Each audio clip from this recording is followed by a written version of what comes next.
radio frequency energy, or RF energy, is all around us. From the sound of a radio to the signal of your cell phone, we use it every day without thinking twice. Without RF energy, modern technology that we depend on would not exist. We learn from it, we communicate with it, and we connect with it. But our enemies would use it to destroy us. Because of this, it must be protected. This is where electronic warfare comes in. Electronic warfare, or EW, is, in essence, controlling and exploiting the radio frequency spectrum. The role this plays in the Air Force is to keep our aircraft flying even under threat of an enemy's EW attack, to break the enemy kill chain and complete the mission. Here at Edwards Air Force Base, we've designed a facility and infrastructure and dedicated a group of individuals to test and evaluate our weapon assets and ensure we maintain the upper hand in the EW fight. Our facility is called the Benefield Anechoic Facility, or the BAF, and our men and women in the 772nd Test Squadron, part of the 412th Electronic Warfare Group, champion its success. The initial facility, the BAF, was built in 1989, but later the 772nd added several manned cockpit simulators and the Digital Integrated Air Defense System for modeling and simulation. We at the 772nd Test Squadron are tasked with providing our nation and its allies with expertise and credible capabilities to survive on the battlefield. There are multiple venues employed to achieve these results, but we will focus on the BAF's unique test mission and its contribution to our air superiority. The BAF's goal is to replicate an open air range by reproducing various combat environments associated with different areas of responsibility. One of the ways it does this is by providing free space radio frequency threat generation and monitoring like that seen in open air range testing and combat. Its controlled, isolated battle space environment can simulate RF threats while the system being tested can respond to them at full power. While it's ideal to test in an actual open-air scenario, the BAF can greatly reduce cost and help testers control the test environment.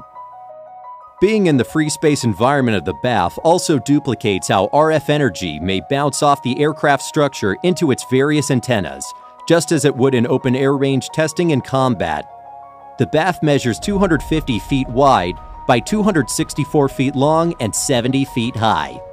Because of its size, it can fit almost any aircraft in the DoD inventory. An 80-foot diameter turntable can rotate aircraft 360 degrees, and two 40-ton hoists allow lifting fighter-sized aircraft to optimize the free space environment and provide for antenna look-down aspects. In addition, ground power, cooling, and other equipment and resources make it possible to turn on everything on the aircraft, save the engines themselves. The BAF is large enough to be thought of as an open air range under one roof, since it is RF shielded, providing 100 decibels of isolation from 0.01 to 18 gigahertz. Testing can be done in a secure environment at all security levels. To reduce the RF reflections off the BAF walls, floor, and ceiling, the BAF utilizes various types of radiation-absorbent material. This material can be positioned to fit the specific needs of each test program, and coupled with the BAF's size, allows aircraft to operate fire control radars, electronic countermeasure systems, and various other radiating subsystems at full power with very few limitations. To achieve desirable quiet zones below 500 megahertz, the BAF will engage hardware and software time gating techniques. The BAF is capable of producing quiet zone isolations down to 100 megahertz, allowing it to cater to programs of all sorts. Another advantage of testing at the BAF is that it can generate more RF threat types or denser high-fidelity RF threat environments than open-air ranges can. As military technology changes, the BAF can adapt with those changes more flexibly than an open-air range could, making the work here more important than ever. Some of the test types completed at the BAF include RF threat environment generation, radar target and electronic countermeasures environment simulation, CNI simulators, GPS simulation and test, RF environment monitoring system, electromagnetic environmental effects, and antenna pattern and isolation measurements.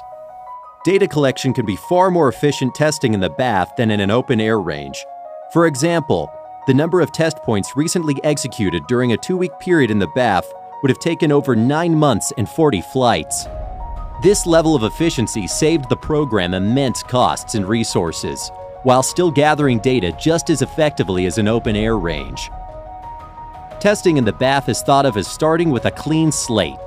The simulated battle space environment can be built to support the customer's needs in order to obtain data and information under the correct conditions.